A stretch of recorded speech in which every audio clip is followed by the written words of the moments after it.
Bakso prasmanan enak dan murce mulai 1.000-an. Hah? Emang ada? Ada. Cus cobain menu baru bakso Mas Petruk. Pasti pada kepo dong ini di mana? Ini tuh lokasinya di Setia Rasane di Jalan Cihideng Balong. Jadi selain nyiput, kalian bisa ngebakso juga coy.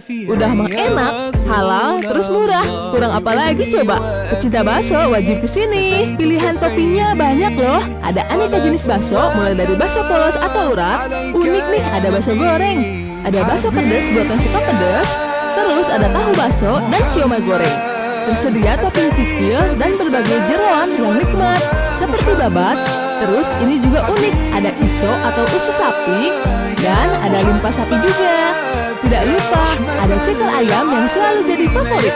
Mantap, komplit banget ya toppingnya. Untuk kuahnya ada 2 pilihan ya. Ada kuah original yang gurih dan berasa banget kaldu sapinya. Terus ada kuah pedas yang cocok buat pecinta pedas